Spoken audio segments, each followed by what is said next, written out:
If you're going to make a corset, then you will more than likely need corsetry stays. And corsetry stays go into the corset and they support the garment, and they also can lightly support your figure. They come in many different types, so I use only 3 types. I could probably use a few more, but at the moment I just stick with what I know. Before I go any further, corsets should be there for light support. The days of waist training, those extreme shapes, are in the past. It's not healthy. You don't want to be putting yourself in discomfort. Corsets should be used for gentle support and fashion purposes, so you know, as an item, as a garment that's pretty, rather than something that is going to make you really, really uncomfortable. It should feel like a gentle hug and definitely not like a really big squeeze. You also really want to be able to continue breathing. The first one we're going to look at is flat steel boning, and what you need to use this boning for.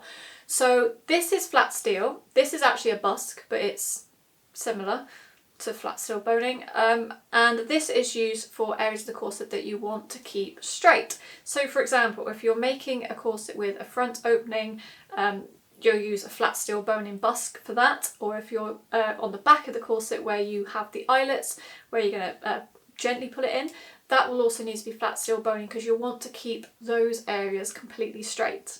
When you're lacing a corset, areas are going to be pulled in at different tensions. For example, it might be slightly tighter around the waist or the bust, but it might be less tighter around the hips. So those different tensions, if we're using something like a spiral steel boning, it's going to bend the channels.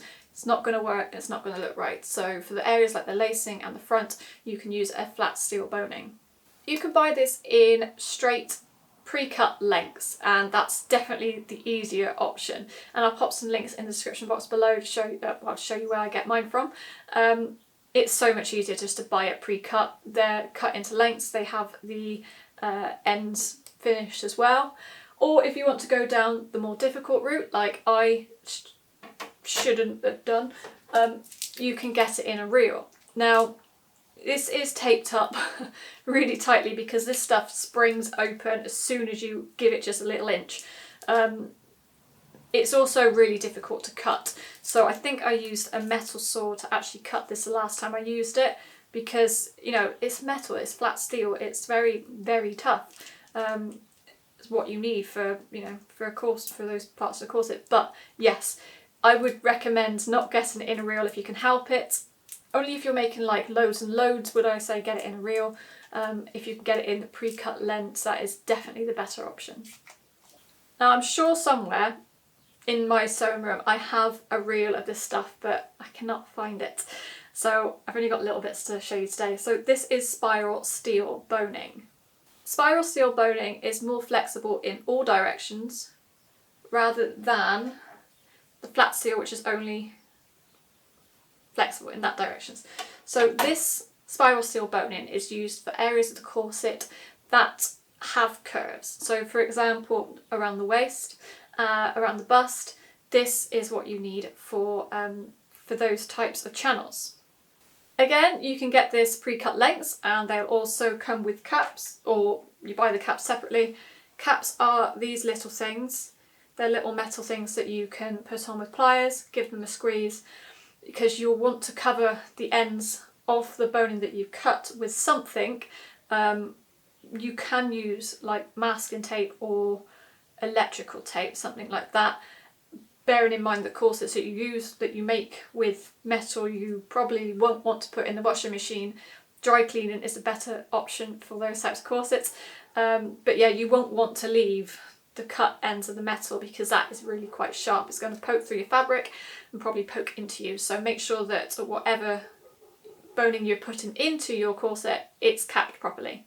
Again, you can buy it in the reel, but you will need to cut this with some sharp cutting tools because it's made with 2 wires. So it's got 2 wires that interlock together.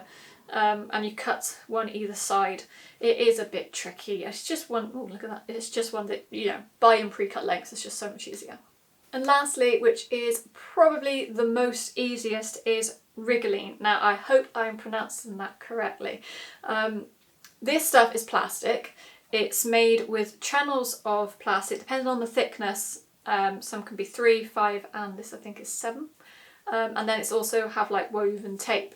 This stuff you can actually just sew into your garment, but it is more for light structure rather than heavy structure. Something that really just supports the garment and not necessarily your figure. So for example, if you've got a strapless dress, you might use this in the bodice to just help keep its shape. Yeah, this stuff is more for lighter materials, lighter garments than heavy corsets that might use like a coutil or a linen. I do know, and I have watched a few videos where people won't use proper stays and they use things like zip ties. So the wriggling you can, like I mentioned, sew straight into the garment. These you will need channels with, and you can make the channels out of bias tape, or if you have a bias binder maker thing, you can make channels like that, or you can sew them directly into the garment. These house stays, they stop them from rubbing against your skin. For example, you wouldn't really want that against your skin. That'd be better, but anyway. So yeah, channels for stays, pretty much a must if you're making a corset, especially if it's going to be quite if it's going to be lightly supportive. Channels, you will want them, and I'll go through a video later on, show you how to make some channels. But it really does depend on the design that you're making. If you're making a historically correct garment like I used to do with the Victorian corsets, you'll want to use the proper boning because they're made for support. If you're making more fashion items, something that is a bit more lighter, then you can use the wriggling because you might not need the support that these stays will give you.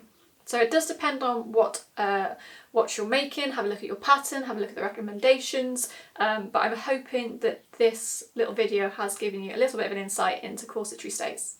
One more thing, if you like historically correct garments like me and you want to learn a bit more about it, go and check out Asta Darling. She has an amazing account. She creates the most informative videos. They're really quite funny and she is so talented. So go and check her out on her Instagram, YouTube and Facebook. Hope this helps. If you have any questions, pop them in the comment box below. Thank you for watching. Don't forget to comment, like and subscribe, and I will see you next time.